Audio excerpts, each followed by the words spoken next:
여러분 안녕하십니까? 장마가 지긴 지는 것 같습니다. 오늘도 비가 엄청나게 왔어요. 아까도 그냥 소낙비가 그냥 엄청나게 내려붙습니다. 붙는 게 아니라 그냥 엄청나게 부는 거 그냥. 이걸 뭐라 그래? 잠깐 소강 상태가 있어서 자전거 길하고 그 황토길이 얼마나 훼손됐는가 쫙 보러 갔습니다. 황토길은 조금 훼손됐는데 그냥 쓸만합니다. 그래서 무슨 생각을 했냐면 오늘처럼 이렇게 비가 주룩주룩 내리고 그냥 쫙쫙 내리고 쫙쫙 깔기고 마음속으로 나도 저렇게 한번 갈겨봤으면 하는 마음을 갖고 있는 사람들이 있습니다. 답답한 사람들. 근데 그게 마음대로 안 됩니다. 우리가 보통 사람들, 여자들은 그런 얘기 잘 안 합니다. 남자들은 얘기합니다. 야, 오줌을 갈긴다, 쏜다, 뿌린다, 싼다. 에이?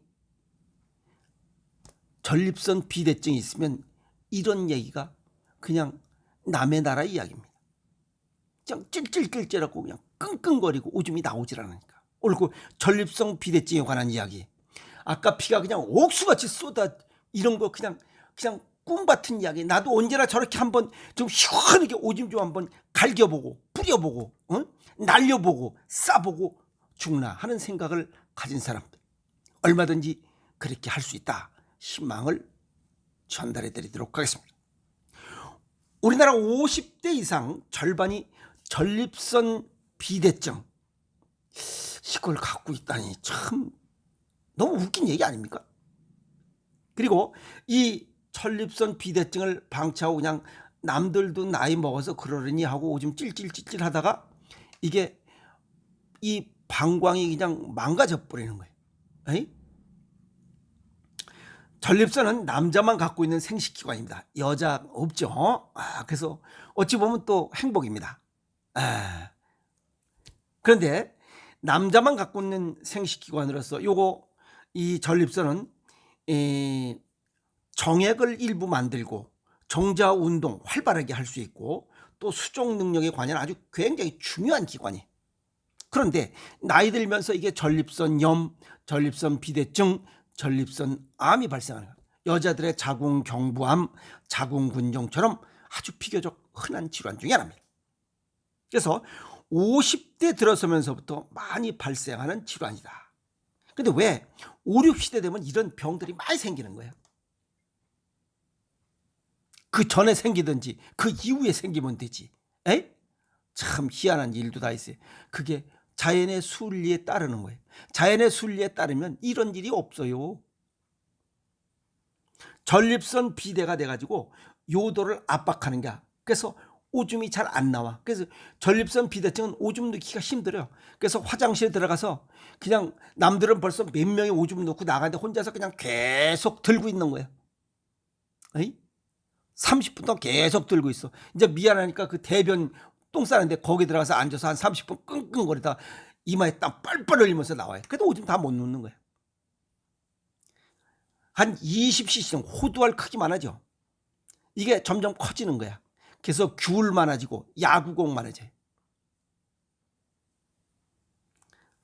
전립선 비대증이면 하루에 8번 이상 방광 이상에 따라서도 이렇게 많이 놀 수 있습니다.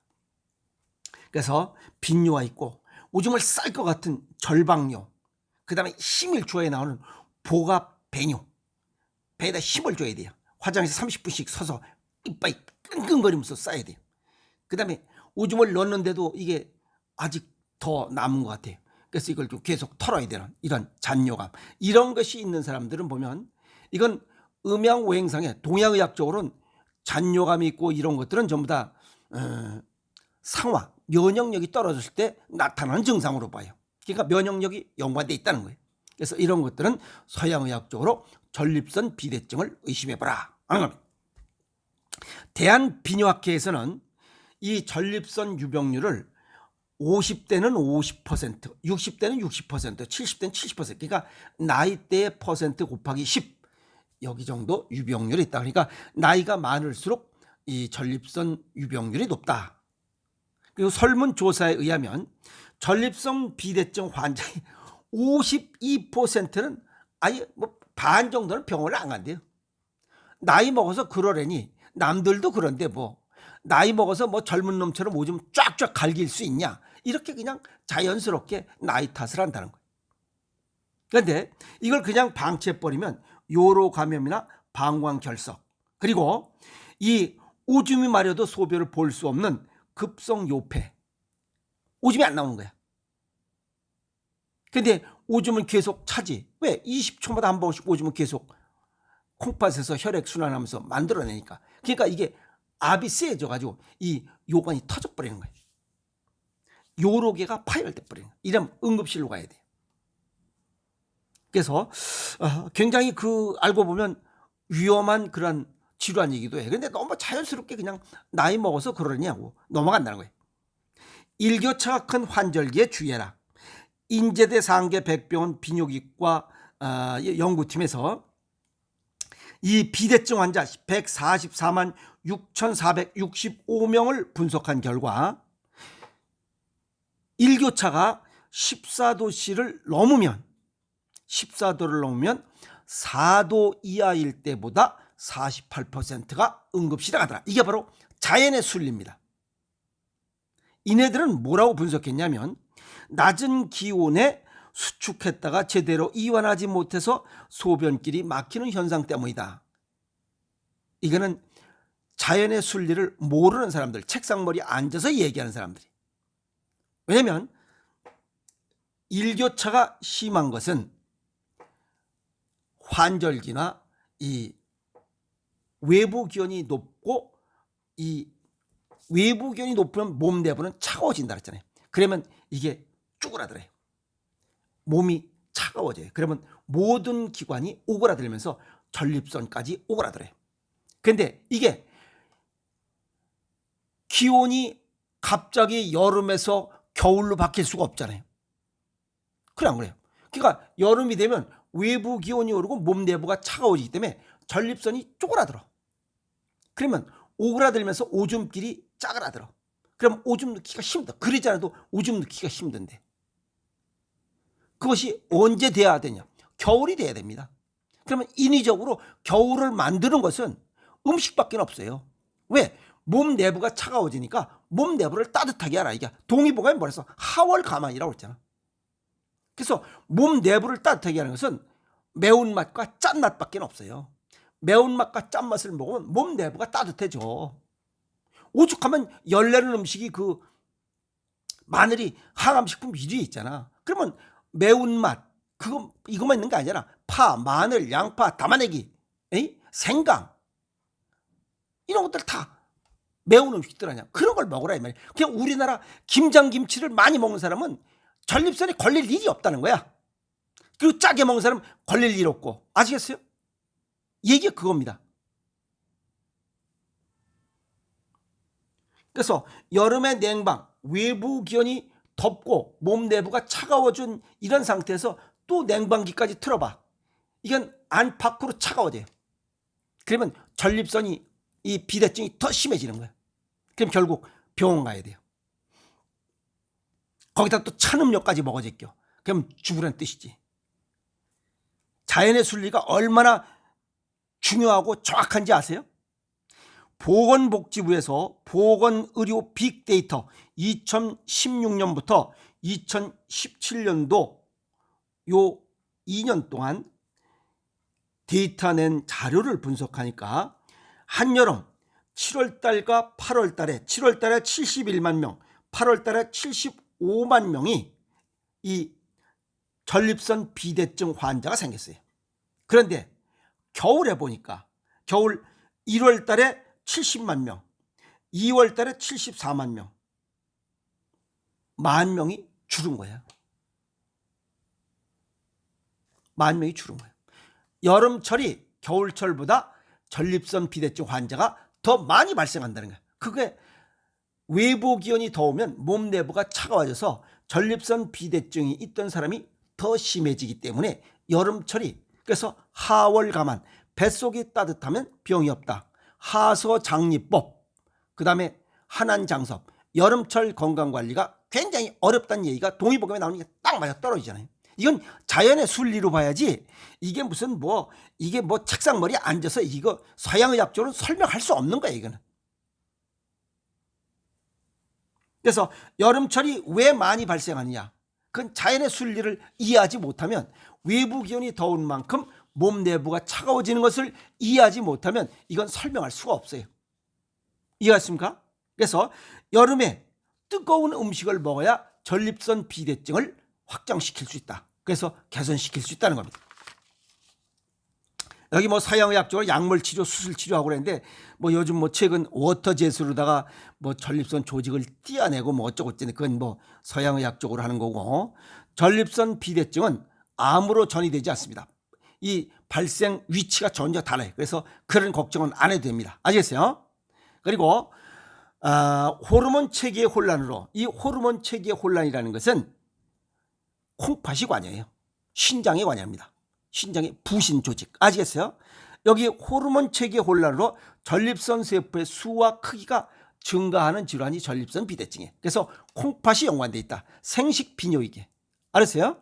그래서 이건 완치되는 질환이 아니라 만성 재발성 질환이야. 일신 우일신 해야 되는 거예요. 그리고 계절을 잘 읽고 계절에 순응하면서 미리 대비하는 질환 중에 하나가 또 이겁니다. 동양의학적 소개를 정의합니다. 토피가 내립니다. 전립선, 이건 생식 비뇨기관은 콩팥이 관여하고, 그 다음에 이 면역계가 합성된 스트레스, 이런 것도 전립선을 키우는 요인입니다. 그래서 스트레스 과다 시에 발기부전이요, 혈액순환 장애요, 또 정자수가 감소되는 거 보면 스트레스와 신장과 연관이 된 합성된 이런 작품이 전립선 비대증이다, 이렇게 볼 수가 있습니다. 그리고 단맛, 동양의학적으로 토국수에서 신장 기능이 약해지고, 또 목국 토해서 토가 강해지면 이 목이 약해집니다. 즉 단맛을 많이 먹으면 간 기능도 약해지고 콩팥 기능도 약해진다, 그 얘기입니다. 콩팥 기능이 약해지면 생식 비뇨기계 기능이 약해지고, 간 기능이 약해지면 전립선 근육, 그 전립선 이 근육, 이 누그러졌다 펴졌다 수축과 이완하는 그 기능이 쪼그라들어서 수축하고 있다 이 말이에요. 차가워서. 그러면 오줌길이 막혀서 찔찔찔찔 한다 이 말이에요.